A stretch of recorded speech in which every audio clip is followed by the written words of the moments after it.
ಬೆಳ್ಮಣ್ ದುರ್ಗಾಪರಮೇಶ್ವರಿ ದೇವಸ್ಥಾನದ ಪೌರಾಣಿಕ ಮಹಿಮೆ. ಉಡುಪಿ ಜಿಲ್ಲೆಯ ಕಾಪು ತಾಲೂಕಿನಲ್ಲಿ ನೆಲೆಸಿರುವ ಬೆಳ್ಮಣ್ ಒಂದು ಶಾಂತ ಮತ್ತು ಸಾಂಸ್ಕೃತಿಕ ಹಳ್ಳಿ. ಈ ಹಳ್ಳಿಯ ಹೃದಯ ಭಾಗದಲ್ಲಿ ಗೊಂಡಿರುವ ದುರ್ಗಾಪರಮೇಶ್ವರಿ ದೇವಸ್ಥಾನವು ನೂರಾರು ವರ್ಷಗಳ ಇತಿಹಾಸವನ್ನು ಹೊಂದಿದ್ದು, ಈ ಕ್ಷೇತ್ರ ಭಕ್ತರಲ್ಲಿ ಅಪಾರ ನಂಬಿಕೆ ಮತ್ತು ಶ್ರದ್ಧೆಯನ್ನು ಉಂಟುಮಾಡಿದೆ. ಪೌರಾಣಿಕ ಕಥೆಯ ಪ್ರಕಾರ, ಬೆಳ್ಮಣ್ ಪ್ರದೇಶವು ಬಹಳ ಹಿಂದಿನ ಕಾಲದಲ್ಲಿ ಕಾಡಿನಿಂದ ತುಂಬಿದ ಅರಣ್ಯ ಪ್ರದೇಶವಾಗಿತ್ತು.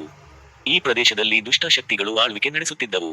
ಜನರು ದಿನೇ ದಿನೇ ಸಂಕಟಗಳಲ್ಲಿ ಮುಳುಗಿದ್ದು, ದೇವತೆಗಳಿಗೆ ಪ್ರಾರ್ಥನೆ ಮಾಡುವುದರಲ್ಲೇ ನಿರೀಕ್ಷೆ ಇಟ್ಟಿದ್ದರು. ಭೂಮಾತೆ ದುಃಖದಿಂದ ಕಣ್ಣೀರು ಸುರಿಸುತ್ತಿದ್ದಾಗ, ದೇವತೆಗಳು ಈ ಸಂಕಷ್ಟಕ್ಕೆ ಪರಿಹಾರವನ್ನು ತರುವ ನಿಟ್ಟಿನಲ್ಲಿ ದೇವಿ ದುರ್ಗೆಯನ್ನು ಪ್ರತ್ಯಕ್ಷಗೊಳಿಸಿದರು. ದೇವಿ ದುರ್ಗಾ ತನ್ನ ಶಕ್ತಿಯಿಂದ ಆಯಾಯ ಆಯುಧಗಳನ್ನು ಧರಿಸಿ, ಈ ದುಷ್ಟ ಶಕ್ತಿಗಳ ವಿರುದ್ಧ ಯುದ್ಧ ಆರಂಭಿಸಿದರು. ಕಾಡಿನ ಮಧ್ಯದಲ್ಲಿ ನಡೆದ ಈ ಮಹಾಯುದ್ಧ ದೈವಿಕ ಶಕ್ತಿಯ ಪ್ರಭಾವದಿಂದ ಭೂಮಿ ಕಂಪಿಸಿತು. ಕೊನೆಗೆ ದೇವಿಯು ರಾಕ್ಷಸರನ್ನು ಸಂಹರಿಸಿ ಶಾಂತಿಯನ್ನು ಸ್ಥಾಪಿಸಿದರು. ಈ ಯುದ್ಧದ ಸ್ಥಳವೇ ಇಂದಿನ ಬೆಳ್ಮಣ್ ಎಂದು ನಂಬಲಾಗುತ್ತದೆ. ದೇವಿಯ ವಿಜಯದ ನಂತರ ಆ ಸ್ಥಳದಲ್ಲಿ ಒಂದು ಶಿಲಾಮೂರ್ತಿಯ ರೂಪದಲ್ಲಿ ಅವಳನ್ನು ಪ್ರತಿಷ್ಠಾಪಿಸಲಾಯಿತು. ಗ್ರಾಮದ ಜನರು ತಾವು ಕಂಡ ದೈವಿಕ ಘಟನೆಗೆ ನತಮಸ್ತಕರಾಗಿ ದೇವಸ್ಥಾನವನ್ನು ನಿರ್ಮಿಸಿದರು. ದುರ್ಗಾಪರಮೇಶ್ವರಿ ಎಂಬ ಹೆಸರಿನಿಂದ ಈ ಕ್ಷೇತ್ರ ಪ್ರಸಿದ್ಧಿ ಪಡೆದಿತು.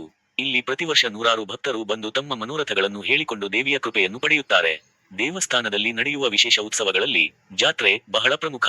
ಈ ವೇಳೆ ದೇವಿಗೆ ವಿಶೇಷ ಅಲಂಕಾರ, ರಥೋತ್ಸವ, ಭಜನಾ ಕೂಟಗಳೊಂದಿಗೆ ಹಲವು ಧಾರ್ಮಿಕ ಕಾರ್ಯಕ್ರಮಗಳು ನಡೆಯುತ್ತವೆ. ಮಹಿಳೆಯರು ಹಾಲು, ಹೂವಿನ ಕಳಶಗಳನ್ನು ತಂದು ದೇವಿಗೆ ಅರ್ಪಿಸುತ್ತಾರೆ. ಶ್ರದ್ಧಾ ಮತ್ತು ಭಕ್ತಿಯಿಂದ ತುಂಬಿರುವ ಈ ಕ್ಷಣಗಳು ಊರಿನ ಸಾಂಸ್ಕೃತಿಕ ಬಾಳಿಗೆ ಜೀವ ತುಂಬಿಸುತ್ತವೆ. ಇಂದಿಗೂ ದೇವಾಲಯವು ಬೆಳ್ಮಣ್ ಹಳ್ಳಿಯ ಗರಿಮೆಯಾಗಿದೆ. ಇಲ್ಲಿನ ಶಾಂತ ವಾತಾವರಣ, ದೇವಿಯ ಅನುಗ್ರಹ ಮತ್ತು ಐತಿಹಾಸಿಕ ಹಿನ್ನೆಲೆ ಈ ಸ್ಥಳವನ್ನು ಪ್ರಮುಖ ಧಾರ್ಮಿಕ ತೀರ್ಥಕ್ಷೇತ್ರವನ್ನಾಗಿ ಪರಿಗಣಿಸಿವೆ.